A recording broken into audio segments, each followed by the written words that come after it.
ঢাকা বিশ্ববিদ্যালয়ের শিক্ষিকা সাইমা ফেরদৌসের কথা আপনাদের মনে আছে, যিনি 2024 সালের 1 আগস্ট শহীদ মিনারে দাঁড়িয়ে আবেগঘন এক বক্তৃতা দিয়েছিলেন মিডিয়ার সামনে। তার ওই বক্তৃতা দেখে পুরো বাংলাদেশের মানুষ আবেগী হয়ে পড়ছিলেন। হাইরে, স্টুডেন্টদের না জানি কি হয়ে গেল। চলেন তো সেদিনের বক্তৃতাটা একটু শুনে আসি।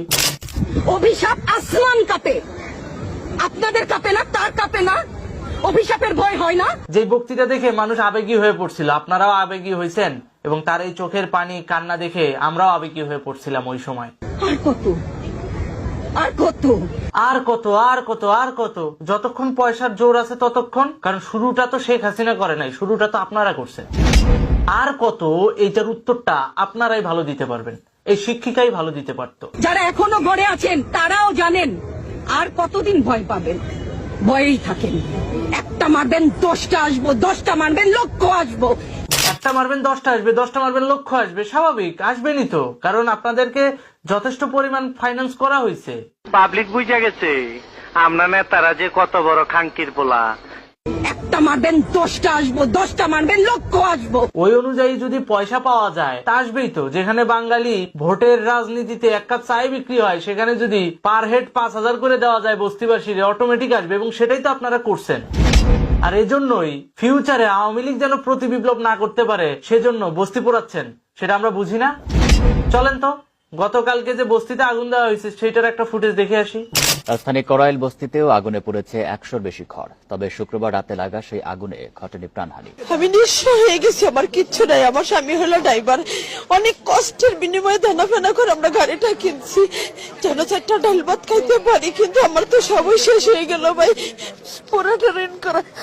এটাই হলো বাস্তবতা। এই এনজিও বাদরা বস্তি টিকায় রাখে, ফাইন্যান্সের নাম করে, লোন দেওয়ার নাম করে, বিভিন্ন উপকারের নাম করে এই সমস্ত মানুষগুলোর হাতে রাখে শুধুমাত্র এই সমস্ত মেটাকুলাসলি ডিজাইন বাস্তবায়ন করার জন্য।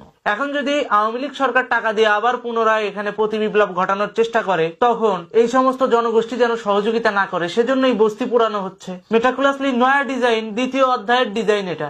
কিন্তু এরা তো এটা জানে না যে আওয়ামী লীগ সরকার কোনো বস্তিবাসীর উপর ডিপেন্ডেবল হওয়া কোনো দল নয়। এটা সেই রাজনৈতিক দল যেটা শেকড় গ্রাম থেকে গ্রামের ভিতরে প্রত্যন্ত অঞ্চলে।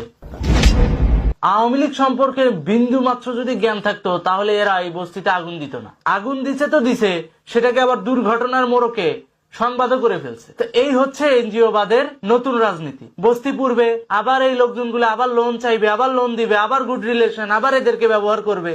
দিন শেষে ঘুরে ফিরে ওই একই চক্রের ভিতরেই এরা পড়ে থাকবে। দেশের মানুষ বলেন আর বস্তির মানুষ বলেন, উন্নয়ন নাই, উন্নতি নাই। দিন শেষে এই মানুষগুলো শুধু ব্যবহার হবে আর কিছুই না। এই যে দরিদ্রতার সাথে লড়াই করবে আর গালি দিবে সরকারকে, গালি দিবে রাজনৈতিক দলের নেতাদেরকে। যখন যে সরকারই আসুক না কেন তারাই গালি খাবে। এটাই বাস্তবতা। লক্ষ্যের মুখে দাঁড়িয়ে আছে আমাদের পয়সায় কেনা বুলেটে আমাদের সন্তানদের আপনারা বুলেট ছুটছেন। 1 আগস্টে উনি অভিযোগই তুলে বসলেন যে আমার কেনা বুলেট দিয়া আমার ছাত্রদেরকে হত্যা করা হয়েছে। উনি কি জানতেন না যে এটা মেটাকুলাসলি ইউনুসের ডিজাইন করা একটা প্ল্যান? আচ্ছা বাদ দিলাম, উনি ওই সময় শেখ হাসিনাকে দোষ দিয়েছিলেন। শেখ হাসিনা নাকি ছাত্রদের উপর গুলি চালানোর অর্ডার দিছে। কিন্তু জাতিসংঘের রিপোর্ট কি বলে? কয়দিন আগে আপনারাই তো এই জাতিসংঘের রিপোর্ট নিয়ে লাফালাফি করলেন। জাতিসংঘের রিপোর্ট কি পুরোটা পাবলিকের কাছে প্রচার করছিলেন? করেন নাই। জাতিসংঘের 114 পেজের ওই রিপোর্টের 45 নম্বর পেজে যাবেন, সেখানে স্পষ্ট করে জাতিসংঘের ওই প্রতিনিধি দলরা উল্লেখ করে দিছে আপনাদেরকে 81 অ্যাসল্ট রাইফেল দিয়ে সেনাবাহিনী 7.62 বুলেট ব্যবহার করে ছাত্রদের উপর গুলি চালিয়েছিল। এখন কথা হচ্ছে 7.62 বুলেট কার? এই শিক্ষিকা তো বললেন যে আমার টাকায় দিয়ে কেনা গুলি দিয়ে আমার স্টুডেন্টদের গুলি করা হয়েছে। তো চলেন একটু দেখে আসি 7.62 গুলিটা কার। আপনারা যদি গুগল করেন জানতে পারবেন 7.62 হচ্ছে ন্যাটোর বুলেট। আর এই ন্যাটোর বুলেট হচ্ছে সেই সমস্ত দেশের কাছে থাকে যারা ন্যাটোর সদস্যভুক্ত। অর্থাৎ ন্যাটো হচ্ছে একটা সামরিক জোট।